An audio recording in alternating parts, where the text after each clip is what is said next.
Kenapa para nabi tidak pernah rancu? Kenapa para nabi, para rasul tidak pernah benturan pada saat mereka dapat bergabung dengan Yahudi, bergabung dengan keyakinan-keyakinan Zoroaster, dengan keyakinan-keyakinan yang lain dengan begitu akrabnya, karena dapat membedakan mana yang wadah, mana yang isi.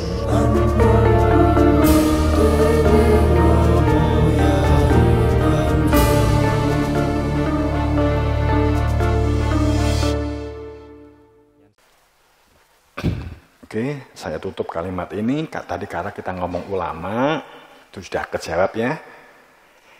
Ulama itu bukan masalah sosok semata-mata, kalimat al-ulama'u wa warasatul anbiya. Ulama dari kata alif lam mim al-ilm. Jadi kalimat ulama itu orang sing duwe ilmu. Beda dengan kalimat, katakanlah al-ulama'u, itu beda dengan kalimat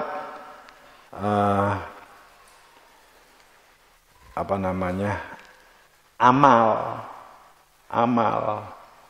Al-amal, kalau gitu kan, al-ulama'u, kalau gitu beda dengan amal.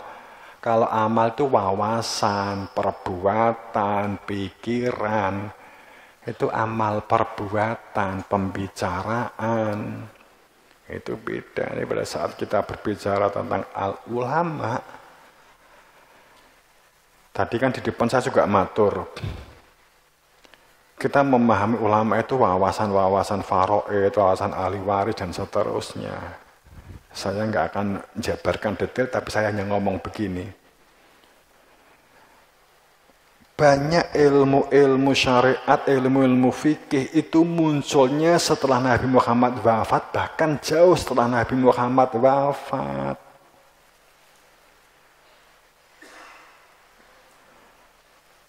Jauh setelah Nabi Muhammad wafat.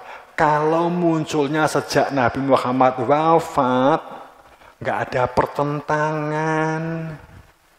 Logikanya begitu saja, oke? Oke? Setiap kurun waktu, setiap zaman ke zaman, setiap fase-fase tahun ke tahun, yang namanya perbedaan faham, pertentangan, perdebatan itu semakin berkembang di antara para ulama, di antara para kiai. Mohon maaf, ini bukan berarti mengurangi rasa hormat, sama sekali tidak mengurangi itu, Bu, sama sekali enggak. Kita tetap peduli, kita tetap menghormati, kita tetap sama sekali tidak ada kebencian, apalagi sangat respon iya.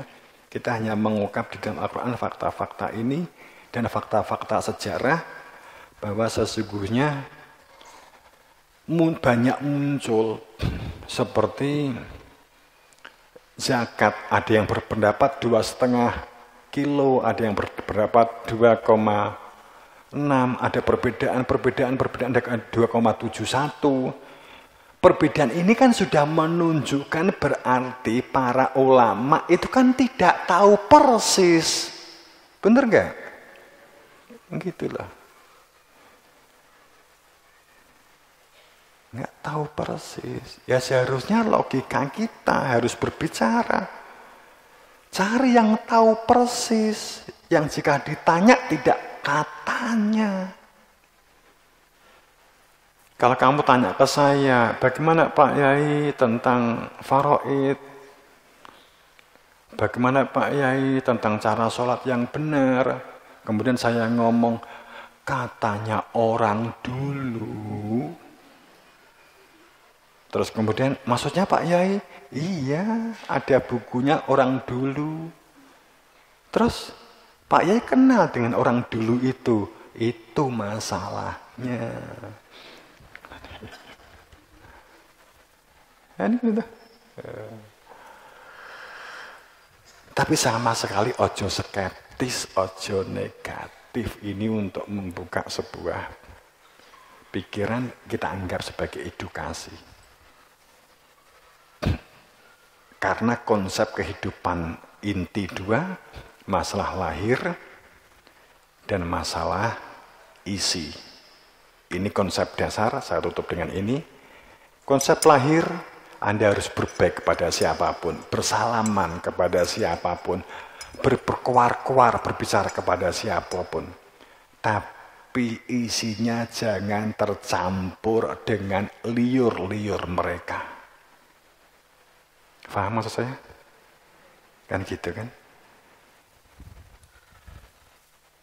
Artinya bahwa hati itu masalah privasi, hati itu masalah diri, hati itu masalah rahasianya masing-masing tentang iman.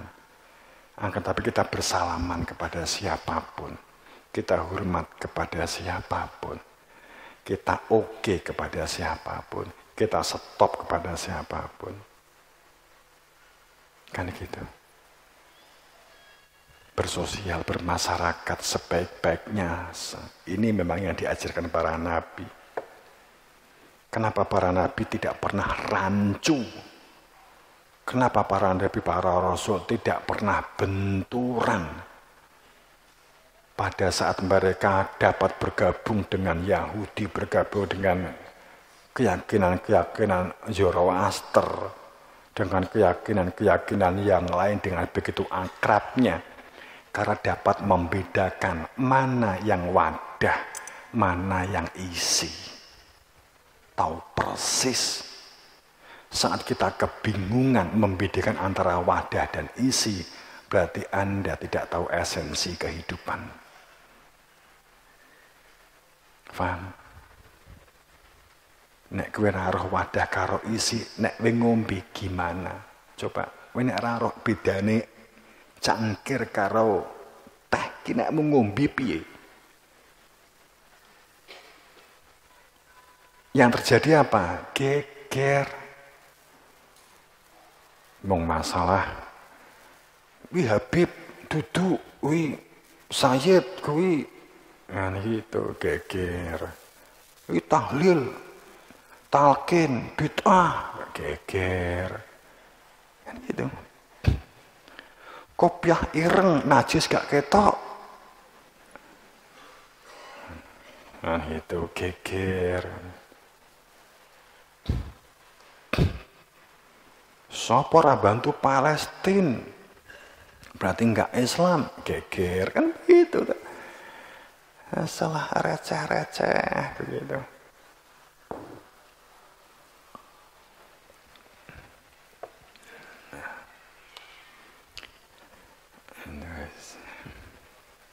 Ya, semoga dalam ridho Allah, dalam maghfirah, dalam ampunannya. Dan jamaah rahimakumullah, nanti setelah besok maksudnya ya, setelah insya Allah nanti Puji Wali Kutub, semoga saya sehat normal. Jadi jenengan ya mewakili begitu ya, nyadari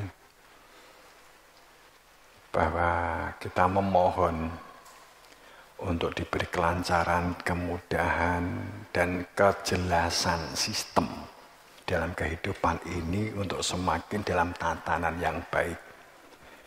Karena kita juga mesake kondisi dan situasi saat ini sebenarnya kasihan. Ngopeni negara itu banyak yang kritik, banyak pro kontra, itu wis repot, jelas repot. Ya. Walaupun terlepas dari perilakunya seperti apa, ya pejabat ya korupsi ini ya kebangetan nama rai. Jan gila nih. Nek gak usah ditutup-tutupi mang korupsi ini edan-edanan. Kan gitu. Jadi ya sebenarnya kalau masalah hukum sih ngomong, kalau saya menyebut si A korupsi ya berarti saya kena hukum. Tapi kalau saya ngomong di Pomosda itu lo akeh sing korupsi, ya itu kan enggak kena hukum kan instansi kan. Ya orang itu kadang kan golek cara-cara itu. Saya kembali. Jadi ini supaya situasi juga jelas, biar dan gamblang ya situasi kayak gini dan Endi sing bener arep ngewang iki. Ini awake dhewe sing penting apik ngene wis apik. Kita juga enggak tahu. Mestine wong korupsi iki ya ndelik-ndelik lah mestine. Mestine lho ya. Ya jane iki subur banget cerita tenan ora saya enggak tahu. Ya kadang ki kerugian sudah dianggap korupsi ya, bukan dalam bentuk apa cash, tapi dalam bentuk kerugian potensi kadang kan juga sudah dianggap korupsi. Akan tapi kan kita ngomong panjang lebar nanti. Jadi sehingga nanti jamaah kita mohon dalam kondisi situasi politik ya bangsa kita, geopolitik tentang dunia, tentang moneter sistem keuangan,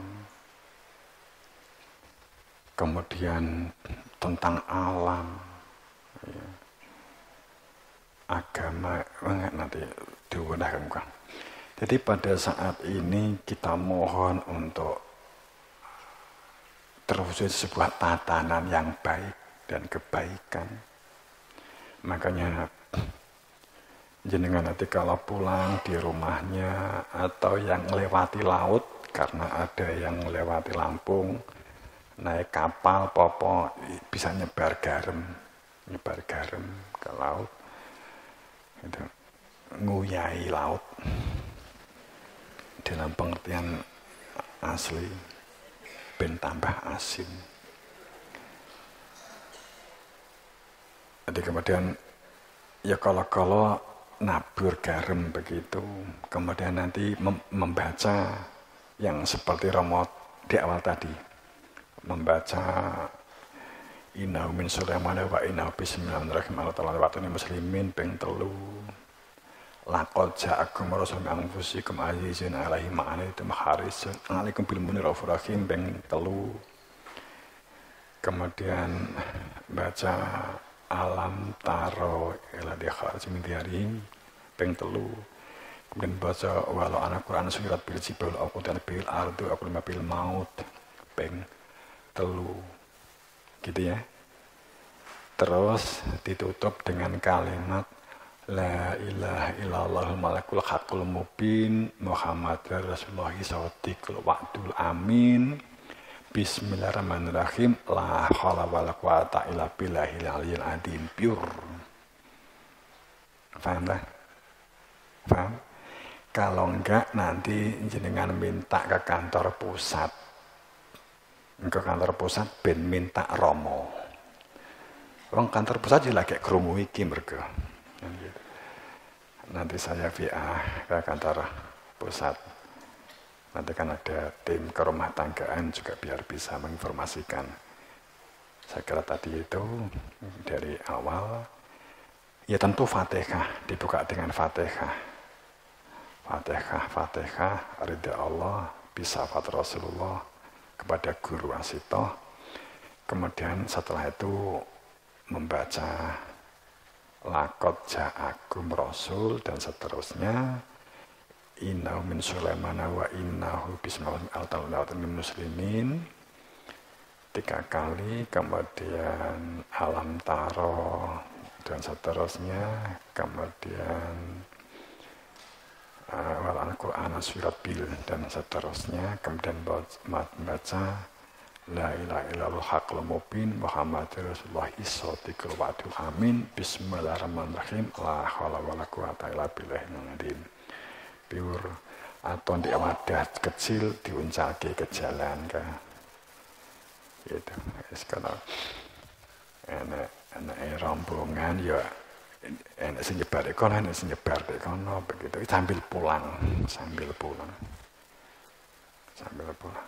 Wis kita kita memohon, kita jenuh. Saya sendiri juga mendapat garapan luar biasa untuk sakit hebat.